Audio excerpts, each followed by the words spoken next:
Good morning, children. In this video, we will be starting on with the final term syllabus. So here I am explaining the syllabus for the final term. First of all, let us see which are the chapters in Unit Test 2, which will be held in the month of November. Okay, so in Unit Test 2, we are having two chapters, that is chapter 7 and 8, and in Civics, we are having only the second chapter.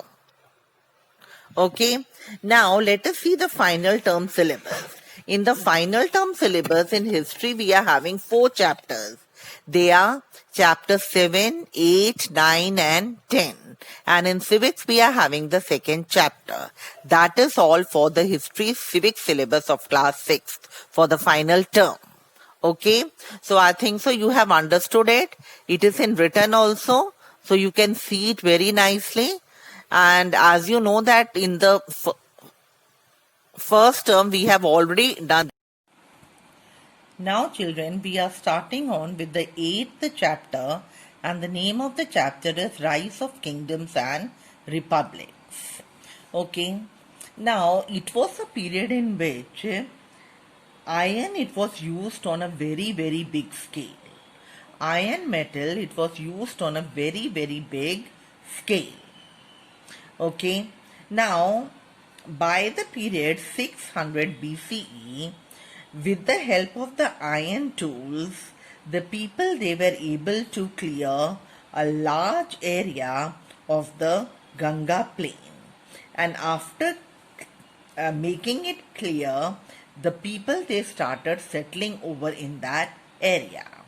Now the areas in which they settled, they were known as territories, and they were further called Janpadas. Okay, now Janpadas, they were named after the ruling clan of that area. Okay, or the people, those who ruled over there, after them it was named. Now children, Janpadas, they were of two types. One was the monarchy and the other was the republic. Okay. Now let us see what is the difference between monarchy and republics. Okay. Now in monarchy, kingship was hereditary. It means that kingship was passed from the ruler to his son, or from the father to his son. But in a republic, what was the difference? In republic, power, it was held either by a group of people, or power was in the hands of an elected person. Okay. Now in republic, when a person was elected, what were his duties? His duties were to protect the society and the dharma. Now children, dharma means what? Sacred laws.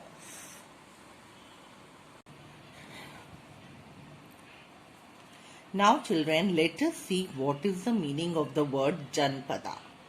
Okay, Jan means people, Pada means seat.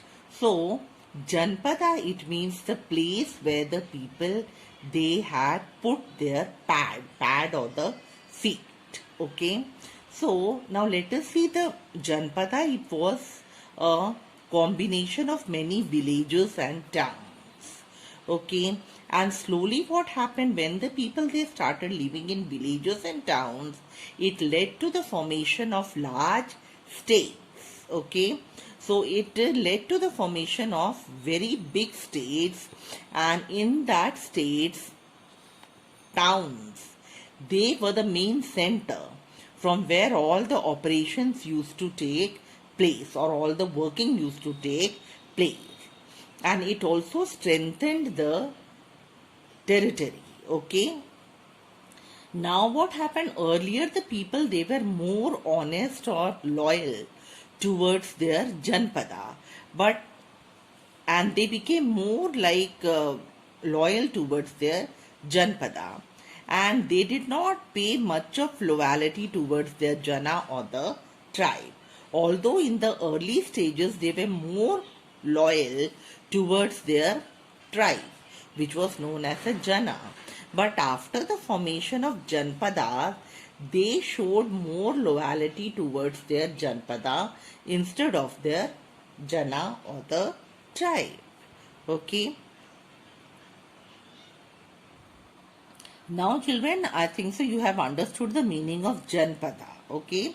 The area where the people they used to put their feet or they settled. It was known as Janpada. Now let us see what is the meaning of the word Mahajanpada. When the Janpadas they became very powerful, or the Janpadas which became very powerful, they were known as Mahajanpadas.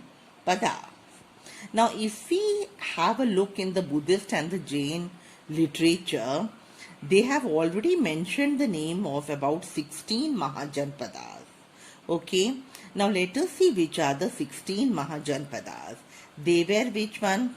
Gandhara, Kamboja, Asmaka, Vatsa, Avanti, Surasena, Chedi, Mala. Now move to the next page. Kuru, Panchala, Matsa, Vaji, Anga, Kashi, Koshala and Magda. Now children, these were the 16 Mahajanpadas which are mentioned in the Buddhist and the Jain text. But among the 16 Mahajanpadas, children, I have already told you that in Buddhist and the Jainist literature, Jain literature, the name of 16 Mahajanpadas have been mentioned. But out of them, 4 of them, they were very powerful. So in this lesson, we will be studying about that 4 Mahajanpadas. And which are the 4 Mahajanpadas? They are Magda, Koshala, Avanti and Vatsa. And first of all, let us study about Avanti. Okay. First of all, let us see where is the location of Avanti. It was in central Malwa and around the bordering areas of central Malwa lay the state of Avanti. It means Avanti, it was located in central and the adjoining areas of Malwa. Now children, Avanti Mahajanpada, it was divided into 2 parts. Okay. The southern part, it had its capital at Ujjain, and the northern region, its capital was Maheshmati. Okay. Now, both this Ujjain and Maheshmati, they were very important towns. Avanti, it was one of the chief rivals, it means enemy. It was one of the biggest enemy of the Mahajanpada of Magadha. Okay, and it was a very powerful kingdom also. Now children, the next Mahajanpada is Koshala. Okay, Koshala, it was surrounded on the west by river Gomti, in the south by Sarpika, which was also known as Sandika or Sai, on the east by Gandak, and on the north by the Nepal hills. Now in the Mahajanpada of Koshala, now children, in the Mahajanpada of Koshala, there were important cities like Ayodhya, Shravasti and Saket. Okay. Now Koshala, it was also having a tribal republican territory. It was of Shakya clan of Kapilvastu, which is also the birthplace of Mahatma Buddha. Now we move on to the next Mahajanpada, and that is Vatsa. Okay. Now Vatsa, it was located 40 miles from Allahabad at Kaushambi. Okay. The Vatsa, it was a Kuru clan, okay, which moved from Hastinapur and they settled down at a place known as Kaushambi, which is located at the meeting place of 2 rivers, that is Ganga and Yamuna. This Mahajanpada, it was a very strong fortified capital.